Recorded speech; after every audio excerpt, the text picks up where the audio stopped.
салом мухлисони ҳамешагии барселона ва канали барса тиҷи. Аллакай баъди бозӣ бо эспаньол дар даври сипарӣ шуда, барселона расман қаҳрамони Испания дар соли 2022-2023 гардид. ҳарчанд ҷашнгирии даста дар майдони рақиб дер давом накард, вале дар Каталония дар иҳотаи мухлисони хеш бозингарон ва ҳайати даста тури хурде барои қаҳрамонии худ карданд. Сар аз соли 2019 барселона дубора ҷомро ба хонаи худ бармегардонад ва хавӣ бошад баъди соҳиб шудани суперҷоми кишвар қаҳрамони Испания ҳам гашт.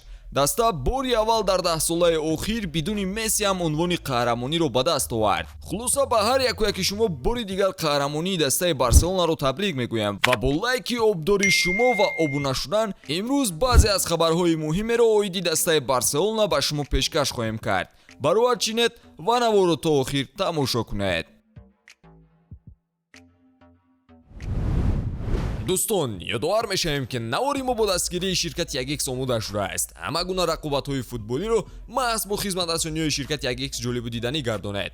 дар 1x регистратсия осон ва пардохт аз тамоми гӯшаи канори дунё, вале муҳимтар аз он бонус то $100 дар аввалин пардохт бо промокоди TG Barca.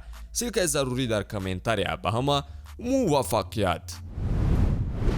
то ҷои Лапортаро медонам ӯ то ҳол бояд хушҳолӣ карда истода бошад. хушҳолам ки онҳоро баъди роҳи мушкиле дубора камёб мебинам. ин рӯйдоди бисёрам муҳим мебошад. даста беҳтарин буд, бахусус дар хатти ҳимоя набудани бозингарони калидӣ ба монанди Педриро паси сар карданд. ҳиссиёти олӣ барои ҳар як кулес аст. қаҳрамонии навбатӣ бештар аз ҳалол кардан барои Барса мебошад.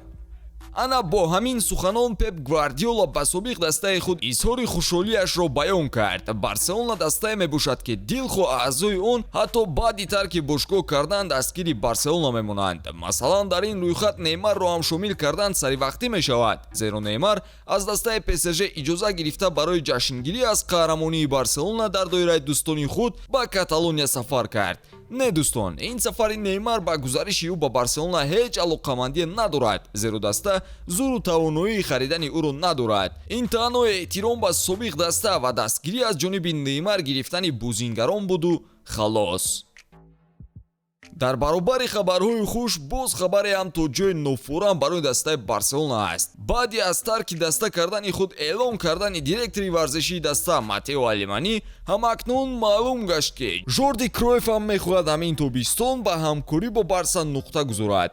Алеманӣ ба дастаи Астон Вилла меравад. Жорди Кройф бошад эълон кард ки шартномаи хешро бо Барселона тамдид нахоҳад кард. ин ду нафар пару боли Лапорта тӯли ин муддат буданд, вале ба мо норошан боқӣ мемонад ки сабаби тарки даста кардани ду нафаре ки мисли архитектор дар сохтмони тими нав буданд дар чӣ аст? оё онҳо дигар ба президенту ояндаи даста боварӣ надоранд ё аз дарди сар хаста шуданду мехоҳанд ки сари худро болои болишти нар монда хоб кунанд? шумо оиди ин чӣ фикр доред? ба ақидаи шумо чаро нафарони муҳим аз канори Лапорта дур шуда истодаанд? ҳатман фикратонро дар комментария қайд кунед.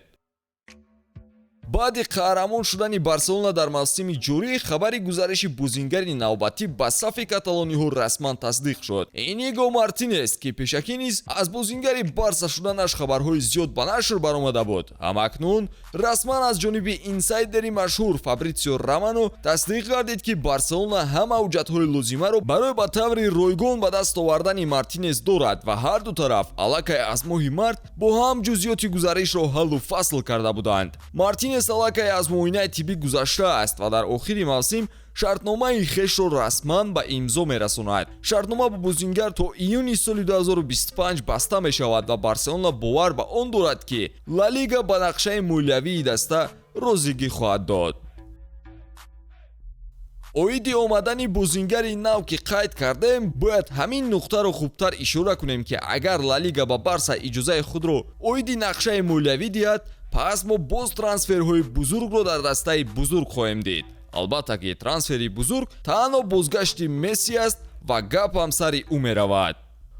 ман бо Лио суҳбат кардам то вазъро баррасӣ кунам. суҳбати гуворое бо ӯ доштам. мо муносибатҳоро барқарор кардем. Месси дар Париж бо мухлисон ҳодисаҳои нохуше дошт ва ман ҳоло ӯро ташвиш доданӣ нестам. Барса хонаи Месси аст ва мо метавонем бо дастаҳои Арабистони Саудӣ ва дигарон рақобат кунем. мо кор карда истодаем ки дар мавсими оянда як дастаи хело рақобатпазир бунёд карда тавонем. биёед бубинем ки оё нақшаи иқтисодии мо тасдиқ мешавад ё не. Месси беҳтарин бозингари ҷаҳон аст ва бешубҳа ҳар як мураббӣ мехоҳад ӯро дар ҳайаташ дошта бошад.